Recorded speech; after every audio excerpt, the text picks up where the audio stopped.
Salam jumpa. Video berikut ini akan memberikan contoh bagaimana melakukan percakapan coaching dengan alur percakapan Tirta dalam bentuk tatap muka. Mohon perhatikan bagaimana posisi duduk coach dan coachee, serta bagaimana bahasa tubuh coach saat mendengarkan coaching. Selamat menyaksikan.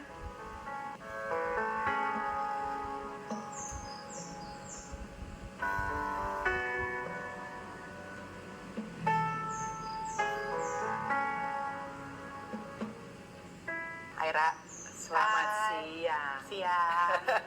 Thank you ya sudah datang nih siang ini. Kita mau ngobrol nggak lama lah, sebentar aja, 10-15 menit. Apa nih yang mau kamu omongin siang ini? Iya, sebenarnya kondisi sekarang sih kondisi yang semuanya jadi serba tidak menentu ya, karena pandemi. Terus guru-guru yang akhirnya beban kerjanya sepertinya terlihat berkurang, pada justru berlipat-lipat ganda gitu, karena nggak ada jam kerja yang yang strict gitu ya, gitu. Karena untuk nemenin anak-anaknya, untuk nemenin menjaga kesejahteraan batin dan fisik anak-anaknya juga, seperti itu gitu sih. Oke, jadi mau ngomongin guru-gurunya Ira yang sekarang ternyata beban kerjanya nambah gitu ya? Iya, sekarang masalah itu lagi seperti itu sih sekarang. Oke. Jadi waktu kerjanya nambah, sementara juga di rumah dia harus nemenin anak-anaknya juga, betul, gitu ya. Betul. Oke, jadi tadi kesejahteraannya kayaknya kok agak terganggu gitu ya. Iya, sementara harus menjaga kesejahteraan anak-anaknya, tapi saat yang bersamaan dia juga harus menjaga dirinya gitu kan. Iya, betul gitu. Oke. Kita cuma punya waktu pendek nih, Ra. Kira pengen dapat apa dari percakapan kita? Karena saya pengen sekali menolong gitu ya, membantu mereka untuk melewati proses perjalanan mereka gitu. Jadi mungkin hal-hal yang bisa saya lakukan kali ya untuk guru-guru di sekolah. Apa yang bisa dilakukan ya? Iya. Supaya tadi itu kali ya, supaya jadi agak sejahtera gitu mungkin? Iya. Maksudnya supaya tenang, supaya bisa fokus, supaya ya sejahtera ya secara mental gitu. Mereka juga bisa kuat gitu. Karena kan mereka tugasnya berat ya untuk nemenin anak belajar gitu. Jadi jangan sampai mereka fokus ke anak-anaknya, tapi mereka menelantarkan diri mereka sendiri gitu. Gitu. Oke. Nah, kalau dari pengamatan Ira nih, dari guru-guru ini, kalau nih ngomong sejahtera gitu ya, guru yang sejahtera buat Ira tuh kayak apa sih sebetulnya?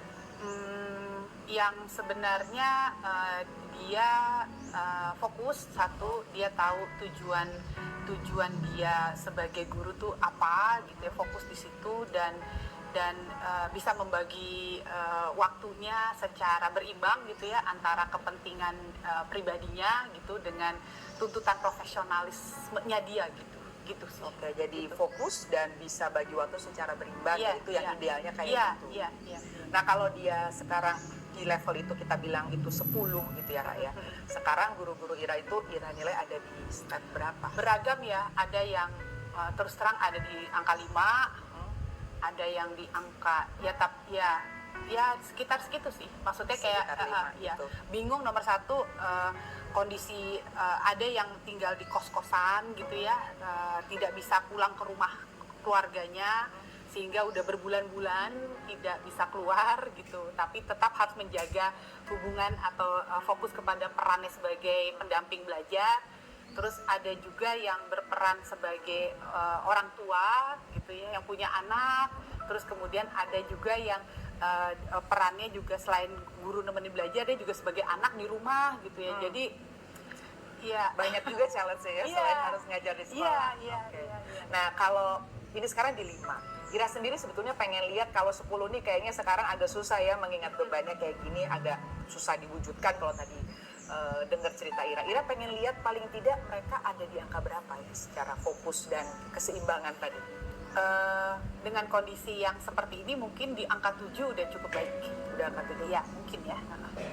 Apa yang bisa menurut Ira lakukan untuk membantu mereka nyampe ke angka 7 itu?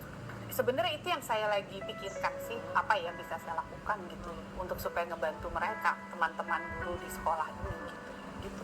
Kalau dari pengamatan Ira, guru-guru itu senang diperlakukan bagaimana sih supaya lebih relax gitu atau lebih Iya, jadi iya. bisa fokus itu? Sebenarnya mungkin ada ruang untuk kita ngobrol atau ngobrol yang bentuknya membantu mereka mencari jalan keluar.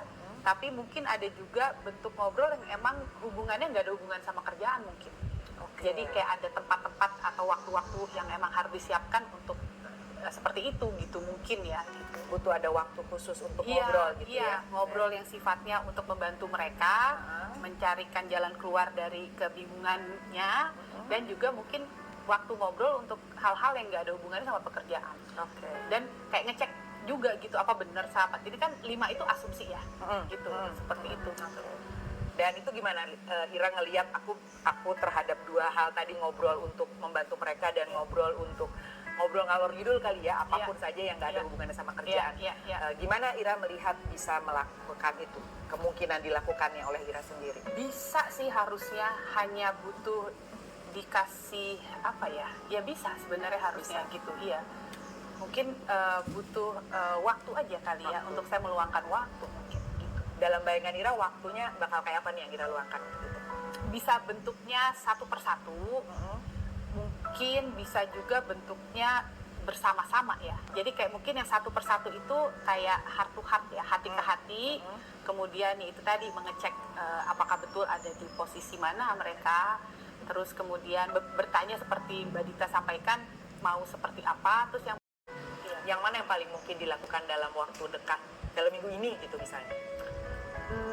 Karena ini kan jumlah gurunya banyak ya, jadi mungkin yang lebih kebayang nomor satu untuk merilekskan suhu, ya kan, mungkin yang bersama-sama dulu. Yang bersama-sama. Iya, bersama-sama dulu, terus kemudian bikin action plan bersama-sama mungkin. Oke. Gitu. Kapan tuh kira-kira bisa dilakukannya? Ya dalam minggu ini lah harus secepatnya ya. Dalam minggu ini ya. Oke. Baiklah, kita udah di ujung sesi nih, Ra. Iya. Di sesi singkat ini. Iya, Apa yang iya. Ira dapatkan dari sesi ini?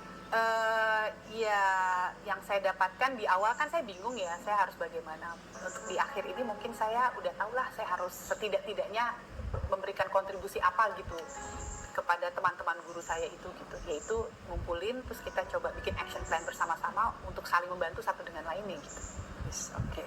Kalau gitu kita ketemu lagi minggu depan ya. Saya pengen denger ceritanya tuh abis ngumpul-ngumpul dengan mereka seperti apa. Ya. Oke. Makasih banyak ya, Ra ya. Makasih Sampai loh, Mbak ketemu Dita. minggu depan. Ya, makasih.